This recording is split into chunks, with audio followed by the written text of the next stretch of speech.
YouTube channel पर एक बार पुनः आप लोगों का स्वागत है। जैसा कि हम देख रहे हैं कि रूस और यूक्रेन में 3 दिनों से भीषण युद्ध हो रहा है।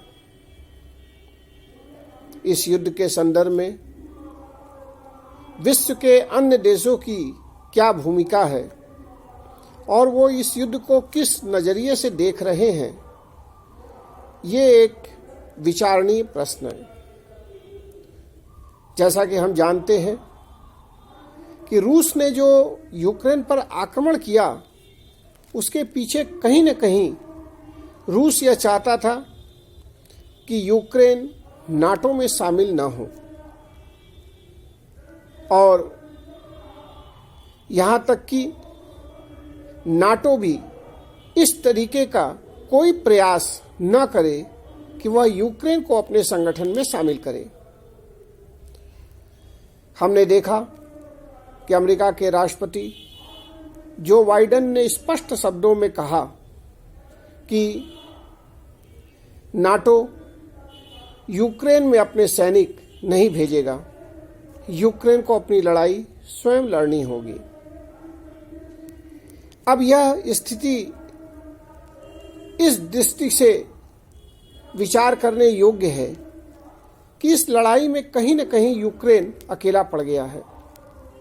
लेकिन ऐसा नहीं है कि अमेरिका और उसके साथी देश यूक्रेन की मदद को आगे नहीं आ रहे हैं। वो यूक्रेन की मदद के लिए कूटनीतिक प्रयास कर रहे हैं और यह कूटनीतिक प्रयास रूस पर आर्थिक प्रतिबंध लगा के, रूस को व्यापारिक क्षेत्रों में अलग थलग करके, और इस समय जो सबसे बड़ी बात हो रही है वो है रूस को स्विफ्ट से बाहर करने की। अब यह प्रश्न है कि स्विफ्ट है क्या? स्विफ्ट SWIFT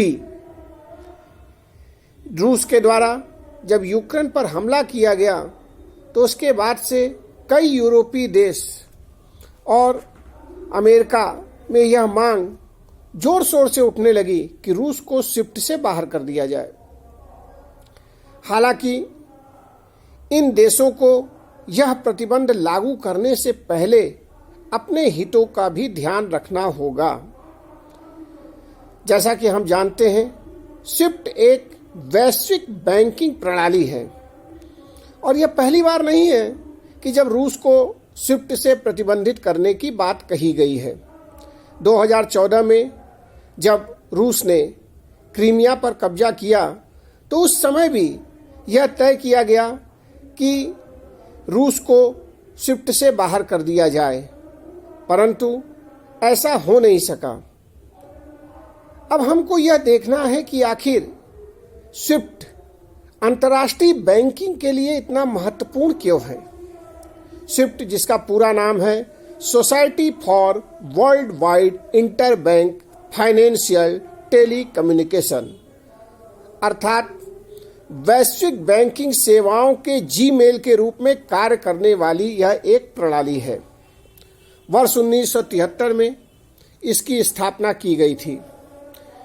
यह एक अंतर्राष्ट्रीय प्रणाली थी जो अतीत में विशेष रूप से लिखित संदेश भेजने में काम आती थी। हम यह बता दें कि स्विफ्ट 200 से अधिक देशों और क्षेत्रों में 11,000 से अधिक वित्तीय संस्थानों और कंपनियों के बीच सुरक्षित संदेश भेजने का कार्य करता है।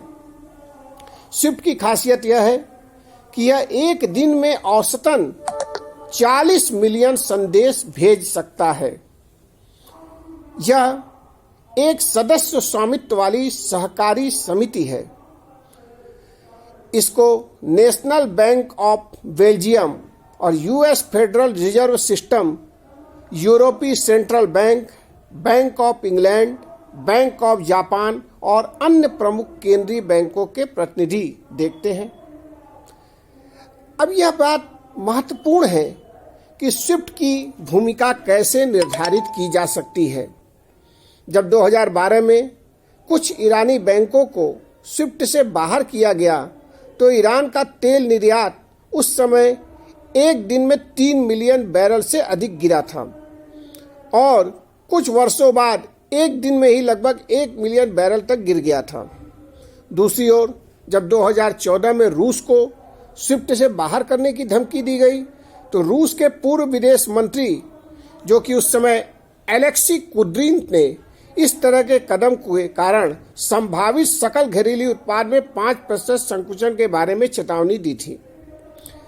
इस तरह हम देखते हैं कि स्विफ्ट जो है रूस के लेन देन का कुल 1.5% भाग को कंट्रोल करता है। अब यह भी सोचने वाली बात है कि यदि रूस को स्विफ्ट से बाहर कर दिया जाएगा तो इसका क्या असर पड़ेगा। अगर हम देखें कि रूस स्विफ्ट से बाहर हो जाता है तो इसकी जो सबसे बड़ी भूमिका या सबसे बड़ा प्रभाव होगा वह यह होगा कि रूस से अंदर या बाहर पैसे भेजना लगभग असंभव हो जाएगा और इससे उसे विदेशी मुद्रा प्राप्त नहीं होगी।